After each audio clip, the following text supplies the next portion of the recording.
India की सबसे mysterious agency raw हमेशा अंधेरे में रही है। देश की सिक्योरिटी के लिए एजेंसी पर्दे के पीछे काम करती है और इसके ऑपरेशन का कोई सबूत आसानी से पब्लिक नहीं होता। क्या आपने कभी सुना है द काउबॉयज ऑफ रॉ के बारे में?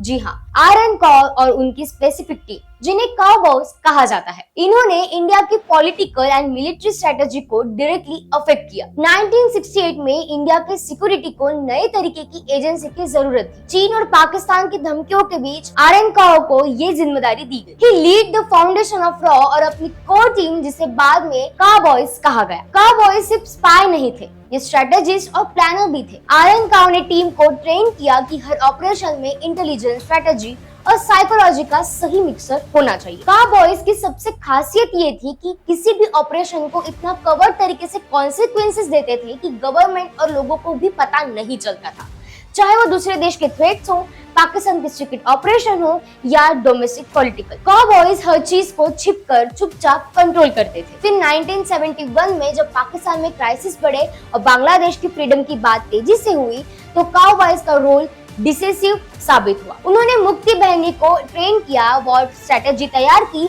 और इंडिया पाकिस्तान वॉर में इम्पोर्टेंट रोल प्ले किया। ये ऑपरेशन इतनी इफिशियंसी से किया गया कि दुनिया को लगा कि ये सिर्फ लोकल रिबेलियन है, लेकिन काउबॉयज ने वॉर की डायरेक्शन पूरी तरह से डिटरमाइन की। अगर ये ऑपरेशन सफल नहीं होता तो बांग्लादेश इंडिपेंडेंट नहीं होता और साउथ एशिया की पॉलिटिक्स पूरी तरह बदल जाती। काउबॉयज ने सिक्किम को भारत में शामिल करना भी आसानी से कर दिखाया था। इस ऑपरेशन में लोकल लीडर की चालें, चीन पाकिस्तान के खतरे और पॉलिटिकल एनवायरनमेंट को ध्यान में रखते हुए सीक्रेट स्ट्रेटेजी बनाई गई। काउबॉयज की कहानी सिर्फ देश की सिक्योरिटी तक लिमिटेड नहीं है। रॉ और इंटेलिजेंस ब्यूरो के बीच हमेशा इंटरनल रिवॉल्वरी रही। आरएन काओ और उनकी टीम को अक्सर गवर्नमेंट प्रेशर और पॉलिटिक्स का सामना करना पड़ा। हर पीएम के साथ रॉ का रिलेशन अलग था। इंदिरा गांधी के समय टीम ने सेंसिटिव ऑपरेशन किए, जबकि वाजपेयी और मनमोहन सिंह के समय एजेंसी ने स्ट्रेटेजिक प्लानिंग और मॉडर्न इंटेलिजेंस ऑपरेशन पर जोर दिया। काउबॉयज ने कई ऐसे कन्वर्ट ऑपरेशन किए जो आज भी मिस्टीरियस है। सीआईए और पाकिस्तान के आईएसआई के खिलाफ सीक्रेट ऑपरेशन, कश्मीर और पंजाब में सेंसिटिव कैंपिंग, चाइना के खिलाफ इंटेलिजेंस मिशंस। इन ऑपरेशन की खासियत ये थी कि सिर्फ सिलेक्टेड ऑफिसर्स ही जानते थे कि असली ऑपरेशन कैसे चल रहा है। कई बार उनके फैसलों का असर पूरे देश की पॉलिटिक्स पर पड़ता था, बिना किसी को पता चले। काउबॉयज सिर्फ इंफॉर्मेशन इकट्ठा नहीं करते थे,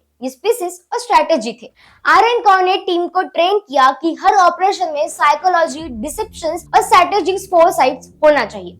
अगर कोई फॉरेन एजेंसी इंडिया के खिलाफ प्लान बना रही होती तो काउबॉयज पहले थ्रेट को एनालाइज करते, फिर उसका काउंटर स्ट्रेटेजी तैयार करते। उनके पास कम्युनिकेशन, सर्विलियंस और कन्वर्ट इनफर्टिलाइजेशन की एडवांस टेक्निक्स भी थी। For example, Bangladesh liberation war में काउबॉयज ने मुक्ति बहनी के ट्रेनिंग कैंप को पूरी तरह सीक्रेट रखा, जिससे पाकिस्तान को भी नहीं पता चला कि इंडिया सीधे वॉर की तैयारी कर रहा है। काउबॉयज ने इंडिया को एक स्ट्रेटेजी फोकस बनाने में सिग्निफिकेंट कंट्रीब्यूशन दिया। उनके कन्वर्ट ऑपरेशन ने इंडिया की सिक्योरिटी, फॉरेन पॉलिसी और रीजनल इन्फ्लुएंस को रेडिफाइन किया। उनकी कहानी ये भी दिखाती है कि इंटेलिजेंस एक इंफॉर्मेशन नहीं है, ये प्लानिंग, फोरसाइट और करेज है। काउबॉय ने ये प्रूव किया कि स्पाइस भी देश के अनसंग हीरोज हो सकते हैं।